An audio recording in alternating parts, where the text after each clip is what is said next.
তোমাদের সবাইকে আমার তরফ থেকে শুভ সকাল। তোমরা সবাই কেমন আছো? আর আমরাও অনেক ভালো আছি। তো সকালবেলায় আজ ব্রাশ করতে করতে তোমাদের সামনে চলে এলাম। সকালবেলায় ব্রাশটা করে নিয়েই আগে ভাবলাম জামা প্যান্টগুলো ধুতে বসিয়ে দিই। আর জামা প্যান্টগুলো ধোয়ার জন্য যদি লাইট না থাকে আমার আবার বিকাল হয়ে যাবে। তো লাইটটা অনেক ফুল ছিল, তো জামা প্যান্টগুলো আগে ধোয়ার জন্য মেশিনটা চালু করে দিয়েছি। আর আমি যখন জামা প্যান্টগুলো ধুই তো জামা প্যান্টগুলো সব পাল্টা করে দিই, তাহলে জামা প্যান্টগুলো ভালো পরিষ্কারও হয়। আর যখন ঘড়ি করি জামা প্যান্টগুলো তখন আমার আর পাল্টা করা লাগে না। তো এই যে ওর মতো ধুতে থাকুক করে আমি আগে জামা প্যান্টগুলো ধুতে বসিয়ে দিয়ে চলে গেলাম চা করতে। ও ওর মতো করে ধুতে থাকবে। তো এই যে চা নিয়ে বসে পড়েছি দুজনে। চা খেয়ে তারপরে বাকি অন্য যে কাজগুলো আছে সেগুলো সেরে নেব।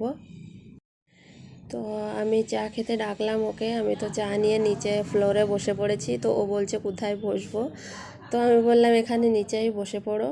তো চা খেতে খেতে আমরা দুজনে বলা বলি করছিলাম যে আজকে তো বাবুর রেজাল্ট দেবে, তো বাবুর সঙ্গে কে যাবে। তো ও বলল কি আমি যাব, বাড়ির যে কাজগুলো আছে সেগুলো তুমি করে নাও, আমি যাব ওর সঙ্গে। তারপরে চা খেয়ে আমি জামা প্যান্টগুলো ধুয়ে নিয়ে একদম স্নান করে রেডি সেডি হয়ে বসেছিলাম বাইরে, যে বাবুর রেজাল্ট কেমন হয় শোনার জন্য। আর ওই যে পাপা ছেলে গিয়েছিল রেজাল্ট আনতে, এই যে বাবুর রেজাল্ট নিয়ে চলে এসেছে। তো বাবুর কাছে জিজ্ঞাসা করলাম যে বাবু তোমার রেজাল্ট কেমন হয়েছে, ফার্স্ট কি হতে পেরেছো কি পারোনি? তো বাবু বলল হ্যাঁ মা, রেজাল্ট অনেক ভালো হয়েছে আর আমি ফার্স্ট এসেছি। তো আমি আবার জিজ্ঞাসা করেছিলাম বাবু এবছর তোমাদের ফটো তুলিনি? তো বাবু সেই কথাই উত্তর দিল যে না, এবছর আমাদের ফটো তোলেনি।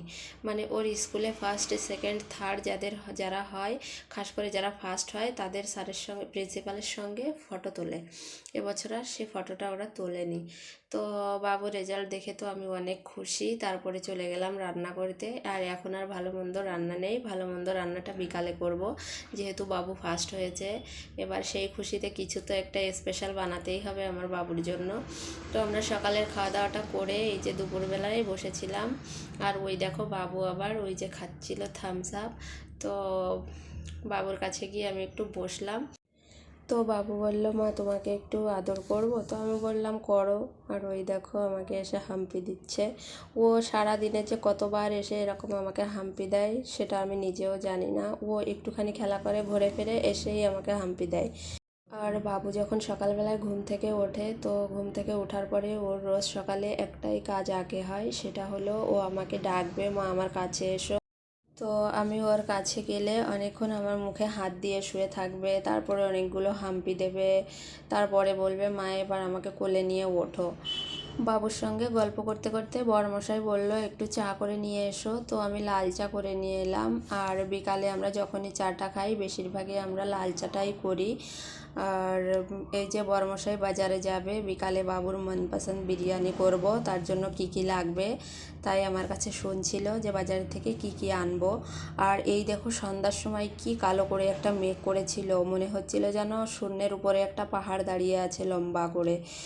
আর এই যে রাতের বেলায় আমি বাবুর মনপসন্দ বিরিয়ানি করেছি। আর বিরিয়ানিতে আমি 3 প্রকারের কালার ইউজ করেছিলাম। আমার বাবুর খুব পছন্দ বিরিয়ানিতে, ভাতে কালার তো ওর লাগবেই, না হলে নাকি বিরিয়ানিতে ও টেস্ট পায় না, এরকমটা ও বলে। আর বিরিয়ানিটা আমি দেশি মুরগির মাংস দিয়েই করেছিলাম। আর বাবুর জন্য আলাদা করে লেগ পিস তো ওর চাই, এমনিতেই ও মাংস খেতে চায় না, তারপরে যদি লেগ পিস না হয় তো মোটেও খায় না ও। তো সেই জন্যে ওর জন্যে তো লেগ পিস আমি পুরো আস্ত রাখি, লেগ পিসটাকে আমি পিস পিস করি না। আর আগে একটুও বানাতে পারতাম না বিরিয়ানি, আর এখন মোটামুটি যেটুকু পারি নিজের ঘরের কাজটা চলে যায়।